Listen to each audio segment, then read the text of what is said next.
Bonjour à tous et bienvenue dans ce nouveau Zoom. Et aujourd'hui, pour ce Zoom du jour, nous accueillons Bob Garcia. Bob Garcia, bonjour. Bonjour. Vous venez nous présenter votre ouvrage Collision. C'est aux éditions Ring. Collision, c'est un ouvrage revenant sur la mort de 10 légendes, notamment James Dean, Isadora Duncan, Lady Di ou encore Paul Walker plus récemment. Collision avec un S. Plusieurs significations à ce titre. Évidemment, il fait référence aux fins tragiques de ces légendes, mais vous revenez également sur les différentes collisions de leur vie. Les collisions de leur vie ont été faites de collisions. Et quand j'ai commencé à m'intéresser à ce sujet-là, j'étais parti un peu différemment d'ailleurs sur des morts de pilotes, parce que je m'intéresse aussi à la voiture, pas mal. Et je voulais faire les morts de pilotes, qui étaient morts en Grand Prix ou en course, etc. Une centaine de morts de pilotes, c'est ça? Oui, il y en avait presque une centaine dans ma liste. Vous êtes bien renseigné. Je vois ça. Et effectivement, je me suis dit, ça vire un peu à la rubrique nécrologie, cette histoire-là. Je vais essayer de réduire. Et puis, en fouillant un peu, je me suis rendu compte qu'il y en avait d'autres qui étaient pilotes amateurs, entre guillemets, comme James Dean, comme Paul Walker aussi, et qui sont aussi morts en voiture. Et j'ai réduit cette liste de 100 à une dizaine de personnalités qui étaient soit dans le monde de la voiture, mais pas forcément. Isadora Duncan n'avait rien à voir avec la voiture. Albert Camus ne voulait pas prendre la voiture parce qu'il estimait que c'était trop dangereux, etc. Il est mort en voiture, etc. Donc je me suis réduit à une dizaine de personnalités, et c'est ces personnalités que je présente dans cet ouvrage. Comment avez-vous sélectionné ces 10 en partant de 100 pour finalement arriver à 10? Pourquoi avoir choisi ces 10-là? Par élimination. Les plus iconiques, alors il y en avait 100, franchement, mais il y avait des musiciens, il y avait des acteurs, il y avait des gens qui étaient plus ou moins connus. Si je vous parle de Clifford Brown, par exemple, est-ce que ça vous dit quelque chose? C'est peut-être pas à ma génération. Voilà, mais c'est un des plus grands musiciens de jazz afro-américain, qui a inventé un style de trompette absolument fabuleux, qui a failli mourir en voiture, qui a fait des efforts monstrueux pour revenir à un niveau cohérent, pour recommencer à jouer sans souffrir, etc. Et il se tue en voiture. C'est vraiment des destins incroyables, mais ça, il faut vraiment le connaître, il faut le savoir. Si je vous parle de Desmond Llewellyn, j'arrive même pas à dire son nom, c'est le monsieur Q dans James Bond. Donc il a affaire avec des voitures, mais je ne peux pas présenter tous ces personnages-là, donc j'ai procédé par élimination, et je me suis dit, voyons, quels sont les plus iconiques, et on va essayer de couvrir une centaine d'années, à peu près un siècle. Je démarre avec Isadora Duncan, qui a eu un parcours invraisemblable, qui s'est étranglé avec son écharpe, qui s'est pris dans les cieux arrière de sa voiture, et puis je termine avec Paul Walker, qui est le plus proche de nous. Donc ça couvre quand même une palette, disons, historique assez importante. Et à chaque fois, j'essaye de me concentrer sur les personnalités les plus iconiques. Où on peut me reprocher, effectivement, mais pourquoi tu n'as pas parlé d'un tel, un tel, un tel? Oui, mais c'est plus un livre, c'est une encyclopédie. Ou alors, il faut que je fasse un tome 2, un tome 3, un tome 4 derrière, je ne sais pas. Un tel, un tel, un tel. Pourquoi la voiture également? On sait que vous êtes un passionné d'automobile. Est-ce que c'est une des raisons pour laquelle vous vous êtes arrêté sur les morts en voiture et pas, par exemple, l'hélicoptère, on pense à Daniel Balavoine, ou la moto pour Coluche? Pourquoi la voiture? Bien vu, oui, c'est ça. Alors, tout le monde a une voiture. Tout le monde n'a pas un hélicoptère, tout le monde n'a pas une moto, mais bien sûr, il y a beaucoup moins de motards que d'automobilistes. Tout le monde n'a pas un sous-marin, tout le monde n'a pas une trottinette, parce qu'il y a des morts dans tous les moyens de transport possibles et imaginables, ou dans les trains aussi. La voiture parle à tout le monde. C'est à la fois un objet de fascination et un objet de terreur, quand on s'aperçoit à quelle vitesse, sur une fraction de seconde, on perd le contrôle et on se meurt. Ça a été le cas de James Dean. Il est mort, c'est pas de sa faute, c'est vraiment quelqu'un qui lui a coupé la route, etc., etc. Donc j'ai pris effectivement, dans ces 100 que j'ai ramenés à 10, des icônes qui étaient mortes en voiture, et parce que c'est ce qui parle un peu à tout le monde. Il y a à la fois une espèce d'attirance presque un peu malsaine aussi pour la voiture, pour la vitesse, pour le danger que ça représente. On met sa vie en danger, mais en même temps, il y a quelque chose d'extraordinaire dans la voiture. On regarde un Grand Prix de Formule 1 avec le système embarqué, vous savez, dans les voitures. On a l'impression d'être dans un jeu vidéo ou dans un truc de science-fiction. Il y a des vrais gens dedans à l'intérieur et qui peuvent aller contre une barrière et finir en flammes, comme Grosjean il n'y a pas longtemps. 10 légendes, on va les citer quand même. Oui. Isadora Duncan, oui. James Dean, Lady Di, Albert Camus, Ayrton Senna, Jane Mansfield, Eddie Cochran, Grace Kelly, Bruce McLaren et Paul Walker. Parmi ces 10 personnalités, ces 10 légendes, est-ce qu'il y en a une qui vous a plus marqué? Je crois que c'est quand même la première. C'est Isadora Duncan. qui a vécu quelque chose d'extraordinaire. D'abord, sa vie, c'est un roman. À chaque fois que je découvrais quelque chose de nouveau sur sa vie, mais je me dis, mais c'est invraisemblable. On pourrait faire un roman directement avec la vie de cette personne, tellement elle est tumultueuse, chaotique, tout ce que vous voulez. Et surtout, elle a vécu quelque chose d'effroyable, dont on ne se relève absolument jamais. Un jour, elle est en train de faire une fête chez elle et elle confie ses enfants à sa nounou et à son chauffeur. Le chauffeur a un accident, un tout petit accident, c'est une voiture qui, encore une fois, qui lui coupe la route et il cale, le moteur cale. Et à cette époque-là, donc il y a la nounou et les 2 enfants dans la voiture. Hein. Et à cette époque-là, pour remettre une voiture en route, il faut tourner la manivelle. Et effectivement, c'est ce qu'il fait, il remet la voiture en route, sauf qu'il a oublié de mettre le frein à main. Et la voiture descend en pente douce vers la Seine. Et là, la nounou et les enfants se noient dans la Seine. Donc elle est, je dis dans mon livre, mais je spoil un petit peu, mais pas trop quand même, je dis elle n'est pas morte dans son propre accident de voiture, elle est morte dans l'accident de voiture de ses enfants. Donc il y a des destins croisés, ça encore c'est une collision dont on ne se relève absolument pas. C'est celui qui m'a le plus frappé, je crois. Une crainte que j'avais en commençant ce livre, c'est de me dire, bon, on a ces 10 personnalités et forcément autour de 10 légendes, il y a forcément des théories du complot. Voilà. Et vous les évitez. Je les évite sans les éviter, j'en parle à la fin, oui. Parce que chacun, effectivement, a eu sa théorie du complot avec plus ou moins de... Il y a des choses, pourquoi pas, je veux dire, il y a des choses qui peuvent, effectivement... qui pourrait s'expliquer et qu'on pourrait argumenter, notamment la mort de... Bon, enfin, peu importe. Je laisse au lecteur le soin de se faire son idée. Mais je voulais pas tomber là-dedans. Néanmoins, en parler quand même, parce à la fin dans le tout dernier chapitre, je décris un petit peu toutes les théories du complot liées à chacune de ces personnalités, en disant qu'elles ont un rôle, ces théories du complot. Ces gens-là sont devenus de telles icônes, sont devenus des demi-dieux. De telle sorte qu'on les adore comme des dieux. James Dean, de son vivant, était idolâtré, au sens vraiment des idoles païennes de l'ancien temps. On ne peut pas imaginer qu'une personne comme ça, tout comme un Elvis Presley ou je ne sais qui, soit morte de manière naturelle. Donc les gens ont fantasmé, ont imaginé des morts extraordinaires, surnaturelles, qui soient à la hauteur de leurs héros. Donc même si ces morts-là sont complètement ce qu'on a imaginé, plutôt des théories du complot, comme quoi ils ne sont pas morts en fait, pas morts tout de suite en tout cas. Même si tout ça est aberrant, ça a quand même une fonction, c'est que ça permet dans l'esprit des gens de laisser vivre ces personnalités. Voilà, ils les ont statifiées une fois pour toutes, sont devenus des icônes et ils ne sont pas morts. Non. Est-ce que c'est parce que ce sont des icônes qu'elles ne peuvent pas mourir naturellement ? C'est ça, c'est exactement ça. Ils sont idolâtrés. On peut imaginer toutes sortes de choses. James Dean, par exemple, a eu effectivement un accident effroyable. Il a été défiguré, etc. Mais on a quand même réussi à un moment donné à le mettre dans une ferme en attendant des secours. Or, Jane Mansfield également. Jane Mansfield qui a été décapité. Alors là, enfin décapité du moins le haut de sa tête. Et son nom a donné. Louis Labarre Mansfield derrière les camions, exactement. Oui. Mais ces gens-là, donc, on leur a imaginé une suite. Vous savez, le plan B, la fin alternative dans des films, on se dit non, ça ne peut pas finir comme ça, donc on va trouver autre chose. Eh bien, James Dean, il y a quelqu'un qui est venu le récupérer, et puis finalement, il a continué à vivre tranquillement, à l'écart de la foule, du monde, etc., en vivant sur l'argent qu'il avait gagné, un petit peu comme Paul Walker, il y a un peu le même type de théorie. Donc effectivement, ils ont été idolâtrés, on leur a imaginé une fin alternative.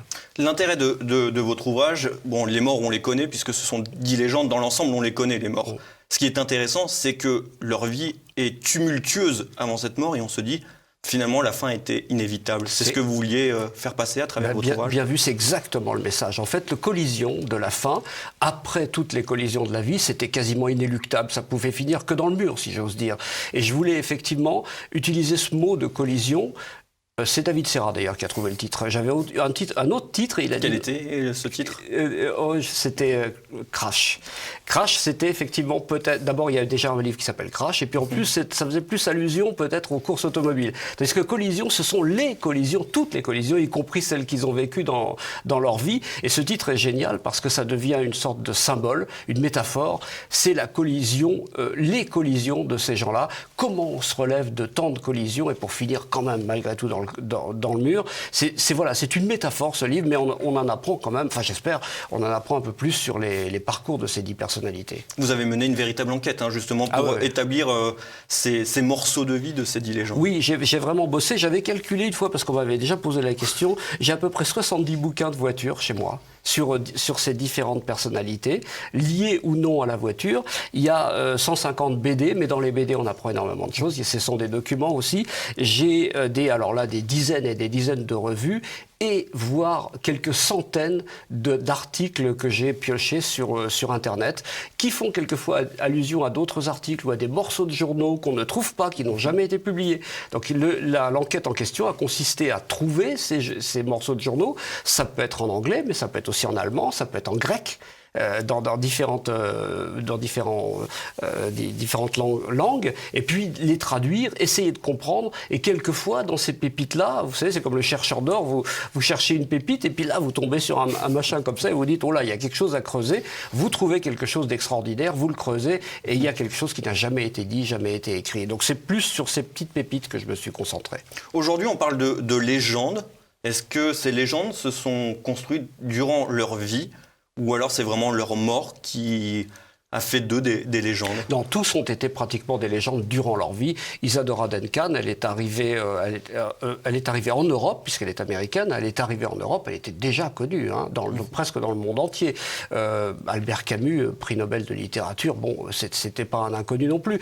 Peut-être la moins connue, je dirais, c'est peut-être Jane Mansfield, qui était un petit peu la remplaçante, on va dire, la remplaçante potentielle de Marilyn Monroe, qui a fait une carrière une carrière un petit peu bizarre, et puis qui s'est un peu effilochée pour finir comme je le décris dans le bouquin. C'est peut-être la moins connue, mais elle était quand même très très connue, et elle faisait tout pour. Elle n'arrêtait pas de faire des télés, des radios, des interviews, elle était partout. Donc aux États-Unis, on la connaissait vraiment, cette fille-là. Et les autres aussi, bien entendu. Une chose troublante, c'est qu'ils sont morts extrêmement jeunes.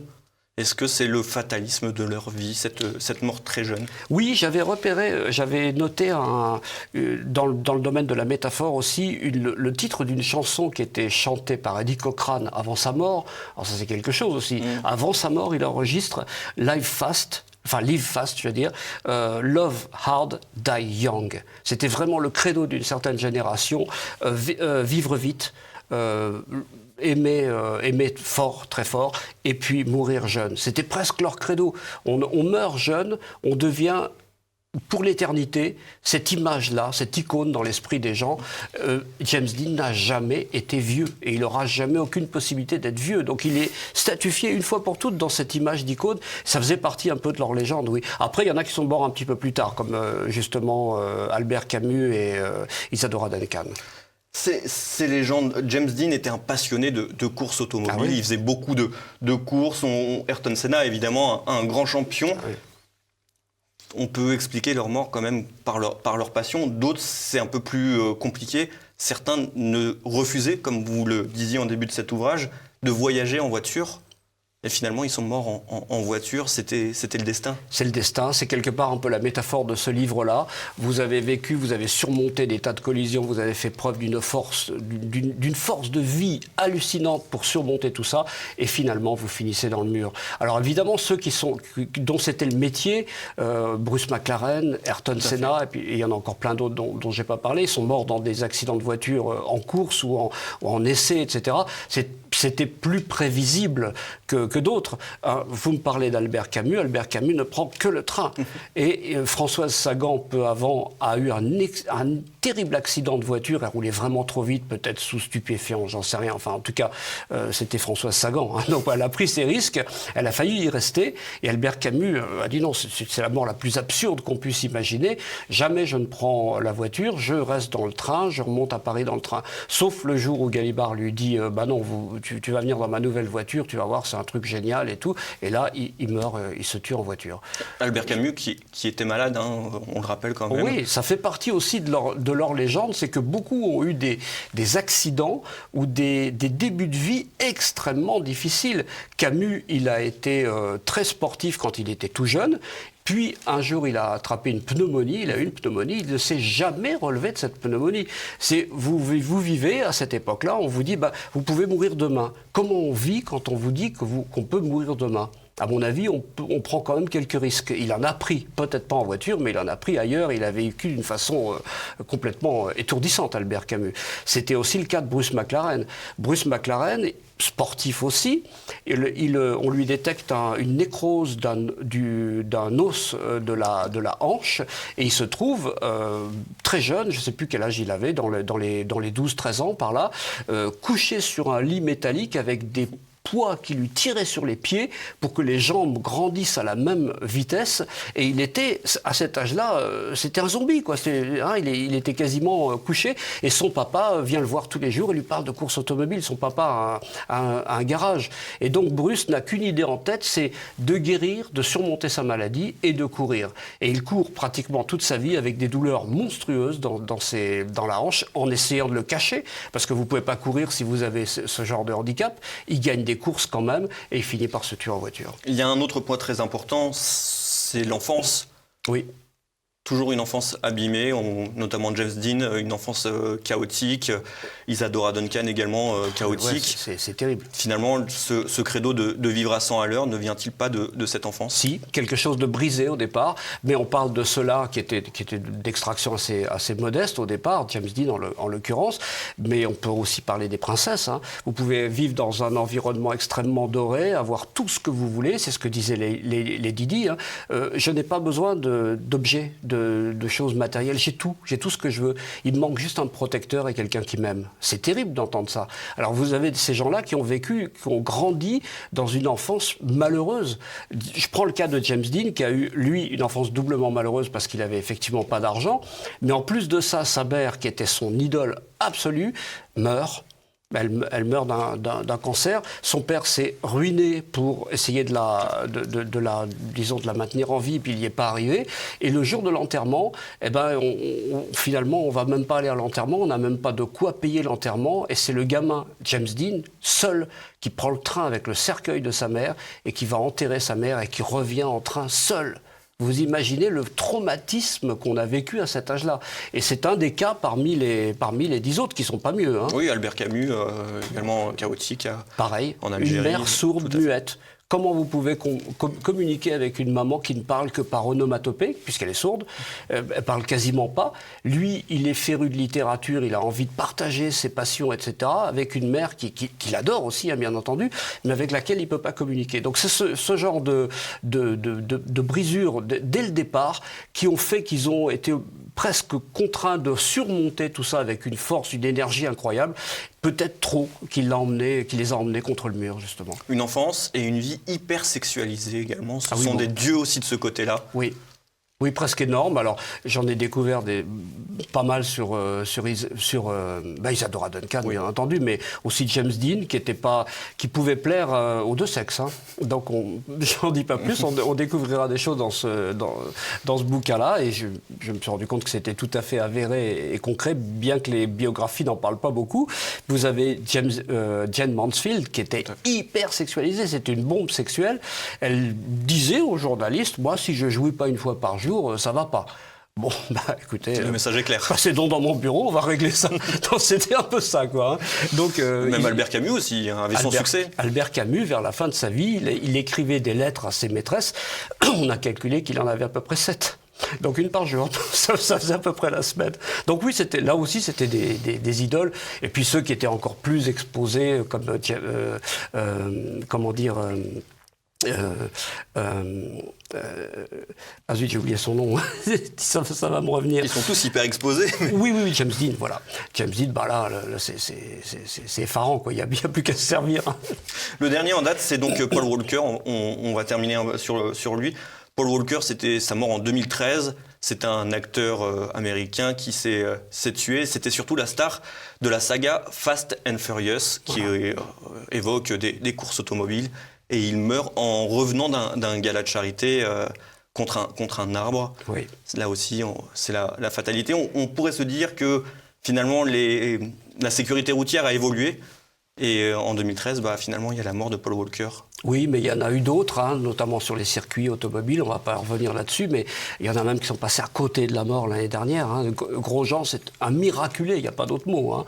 Comment se sortir... Lors d'un Grand Prix, il a heurté la glissière de sécurité. Un brasier pareil, et sortir vivant d'une torche humaine, enfin, c'est invraisemblable.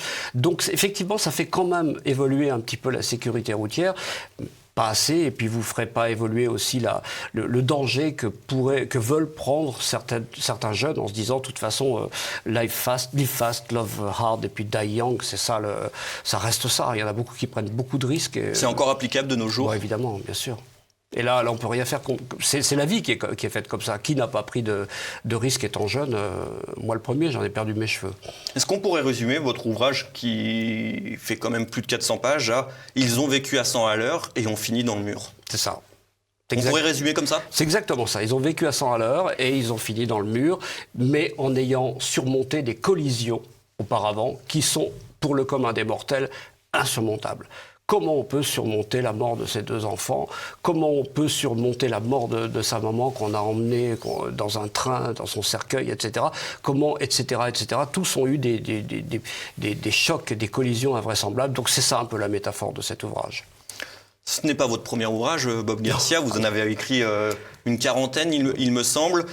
Le précédent traitait de faits divers. Oui. Celui-ci, des faits divers un peu plus poussés, puisque ce sont la mort des légendes. Le prochain, vous avez indiqué qu'il portera sur l'histoire de la criminalité à Londres. Est-ce que vous pouvez nous en dire un peu plus? Alors c'est un de mes projets, je ne sais pas s'il verra le jour, mais j'aimerais écrire une histoire criminelle de Londres, comme j'aimerais écrire une histoire criminelle de Paris ou des grandes villes, etc. Les civilisations se sont créées sur des villes, principalement sur les grandes villes, c'est là que se passait le pouvoir, les enjeux étaient là dans les grandes villes, mais je voudrais montrer la face cachée, la face sombre de l'histoire, celle qu'on lit pas dans les manuels scolaires. Donc là aussi, effectivement, j'accumule des monceaux de documentation depuis des années. J'espère qu'un éditeur un jour va me dire oui, ça nous intéresse, on va le faire. C'est pas encore signé, nulle part. Et en discutant, en préparant cette interview, avant de débuter l'enregistrement, vous me disiez, il faut que je me replonge dans Collision puisque j'ai quasiment terminé le prochain. Est-ce que vous pouvez nous en dire un peu plus sur le prochain?